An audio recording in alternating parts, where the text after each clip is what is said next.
Hi friends, hope you all are fine. Today I am going to teach you about procedure for obtaining registration under section 12AB. ఈ వీడియోలో 12AB registration ఏ విధంగా పొందాలి, ఏ విధంగా ఈ registration చేసుకోవాలి అనే విషయాన్ని మీకు ఎక్స్ప్లెయిన్ చేస్తాను. ఫ్రెండ్స్, ఈ వీడియోని మీరు స్కిప్ చేయకుండా చూడటం వలన మీకు అవసరమైన సమాచారం లభిస్తుంది. ఇక ఈ 12AB రిజిస్ట్రేషన్కి సంబంధించి ఆన్లైన్లో మీరు సబ్మిట్ చేయవలసిన ఫామ్ విషయానికి వస్తే ఇక్కడ 2 టైప్స్ ఆఫ్ ఫామ్స్ అనేవి ఉంటాయి ఫ్రెండ్స్. ఒకటి form 10A and form 10AB. So ఇక్కడ మీ రిజిస్ట్రేషన్కి సంబంధించి ఏ ఫామ్ని మీరు ఆన్లైన్లో ఫిల్ చేసి సబ్మిట్ చేయాలనే విషయాన్ని మీకు తర్వాత ఎక్స్ప్లెయిన్ చేస్తాను ఫ్రెండ్స్. ముందుగా యాక్ట్ మనకి ఈ 12AB రిజిస్ట్రేషన్కి సంబంధించి ఏ మార్పులు చేసింది అన్న విషయానికి వస్తే మనకి ఇక్కడ the finance act 2020 has made significant changes to the governance framework of the charitable entities, trust companies, societies. ఈ ట్రస్ట్ కంపెనీస్ సొసైటీస్ అనేవి చారిటబుల్ ఎంటిటీస్ కింద పరిగణనలోనికి తీసుకుంటాం friends. Section 12AB was newly inserted for the purpose of registration of charitable entities, which would become applicable from 1st April 2021 and will replace the provisions of registration under section 12AA or section 12A of the IT act. అంటే మనకి 1 April 2021 నుంచి కొత్తగా 12AB section అనేది insert చేయబడింది friends. ఈ section అనేది insert చేసి 12AA are 12A IT act కింద ఎవరైతే రిజిస్ట్రేషన్ చేసుకున్నారో ఆ రిజిస్ట్రేషన్ని రీప్లేస్ చేసి 12AB రిజిస్ట్రేషన్ అనేది కొత్తగా ఇన్సర్ట్ చేయబడింది. కొత్తగా ఇన్సర్ట్ చేసిన సెక్షన్ 12AB ప్రకారం ఈ చారిటబుల్ ఎంటిటీస్ అనేవి తప్పనిసరిగా రిజిస్ట్రేషన్ చేసుకోవాలి ఫ్రెండ్స్. ఇలా రిజిస్ట్రేషన్ చేసుకున్న తర్వాత పాత రిజిస్ట్రేషన్ అనేది రద్దు అవుతుంది ఫ్రెండ్స్. అలా రద్దు అయిన తర్వాత మనకి ఈ కొత్త రిజిస్ట్రేషన్ అనేది ప్రతి 5 ఇయర్స్కి అంటే మనకి 5 ఇయర్స్ వరకు వ్యాలిడిటీ ఉంటుంది.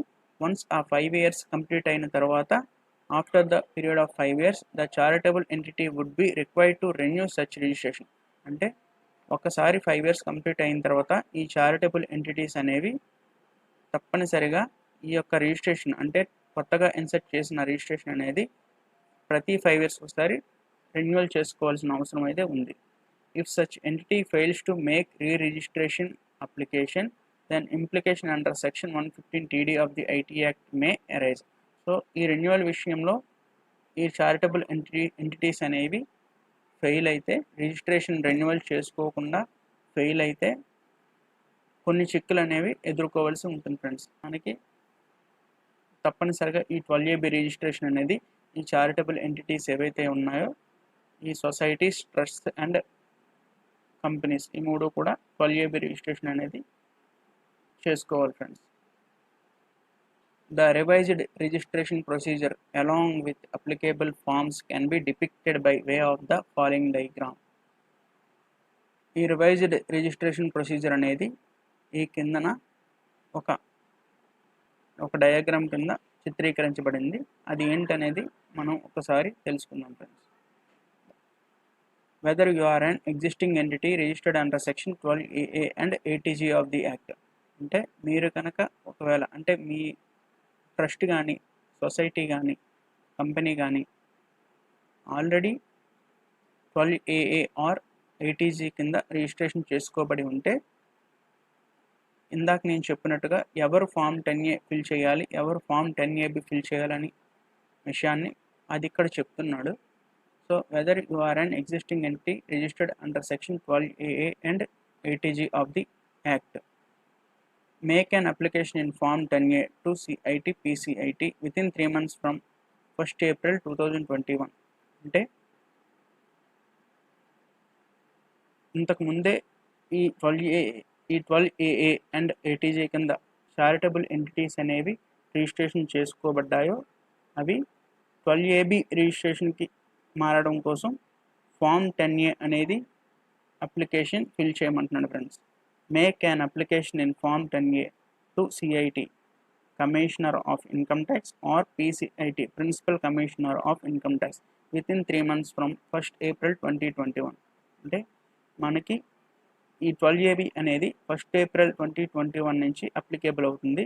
సో ఇక్కడ నుంచి అంటే 1st April 2021 నుంచి with in 3 months from 1st April 2021 May June అంటే 1st April నుంచి అంటున్నాడు కదా ఫ్రెండ్స్, అంటే ఏప్రిల్ మే జూన్ అప్లికేబుల్ అయిన ఫస్ట్ డేట్ నుంచి 3 months లోపు ఈ రిజిస్ట్రేషన్ అనేది ఈ ఫామ్ 10A అనేది ఫిల్ చేసి సబ్మిట్ చేయాలి అని చెప్తున్నాను ఫ్రెండ్స్.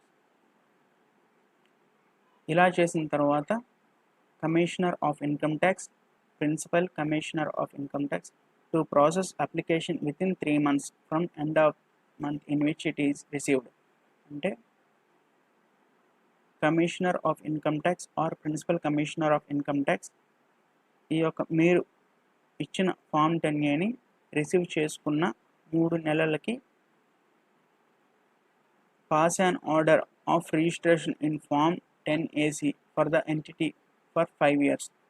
ఈ చారిటబుల్ ఎంటిటీకి మీకు ఒక ఆర్డర్ అనేది పాస్ చేస్తుంది ఫ్రెండ్స్. ఆ ఆర్డర్ అనేది ఫామ్ 10AC రూపంలో 5 yearsకి మీకు ఒక ఆర్డర్ అనేది పాస్ చేస్తుంది. అది మీరు సబ్మిట్ చేసిన 10A వన్స్ 3 months మీరు సబ్మిట్ చేసిన 10A ఫామ్ని రిసీవ్ చేసుకున్న 3 నెలలు కంప్లీట్ అయిన తర్వాత మీకు ఈ ఫామ్ 10AC అనేది 5 yearsకి సబ్మిట్ చేస్తుంది. Such period of 5 years to be valid from 1st April 2021. ఈ 5 years అనేవి ఏదైతే వ్యాలిడిటీ ఉందో అది మీకు 1/4/2021 నుంచి పరిగణలోనికి వస్తుంది friends. Subsequent application for renewal to be made in form 10AB. ఇక్కడ మీకు 10AB అనేది ఫిల్ చేయడం కోసం చెప్తున్నాడు. అంటే సబ్సిక్వెంట్ వన్స్ మీ యొక్క ఈ యొక్క ఫామ్ ఇది రెన్యువల్ ఈ రిజిస్ట్రేషన్ అనేది రెన్యువల్ చేసుకోవాలి ఫ్రెండ్స్. అది ఏ విధంగా రెన్యువల్ చేసుకోవాలంటే ఫామ్ 10AB ప్రకారం ఒక 5 సంవత్సరముల తర్వాత మీ రిజిస్ట్రేషన్ వ్యాలిడిటీ అనేది ఎక్స్పైర్ అవుతుంది ఫ్రెండ్స్. అలా ఎక్స్పైర్ అవ్వడానికి 6 నెలల ముందు మీరు ఈ సబ్సిక్వెంట్ అప్లికేషన్ అంటే ఫామ్ 10AB అప్లికేషన్ అనేది మీరు ఆన్లైన్లో సబ్మిట్ చేయవలసి ఉంటుంది. అంటే వన్స్ మీరు 12AB రిజిస్ట్రేషన్ అబ్టైన్ చేసుకున్న తర్వాత 5 years అనేది వ్యాలిడిటీ ఉంటుంది. ఆ వ్యాలిడిటీ కంప్లీట్ అవ్వటానికి ఒక 6 months ముందు ప్రయర్ టు ఎక్స్పైరీ అంటే 6 months prior to expiry period of 5 years ఈ 5 సంవత్సరములు కంప్లీట్ అవ్వడానికి 6 months ముందే మీరు ఈ రెన్యువల్ అనేది చేసుకోవాల్సిన అవసరం అయితే ఉంది ఫ్రెండ్స్. అలా చేసుకున్న తర్వాత commissioner of income tax, principal commissioner of income tax to make enquiries and grant approval for registration in form 10AD within 6 months from the date of application. Such approval would be valid for 5 years. Within 6 months from the date of approval. Within 6 months from the date of application, such approval would be valid for 5 years. So, మీరు renewal చేసుకున్న తర్వాత ఈ form 10AB apply చేసుకున్న తర్వాత commissioner of income tax or principal commissioner of income tax form 10AD అనేది approve చేస్తుంది friends for registration in within 6 months from the date of application. Such approval would be valid for 5 years. అటువంటి approval అనేది మీకు మరలా 5 years అనేది validity ఉంది. Application for registration of charitable entity under section 12AB of the IT act rule 17A.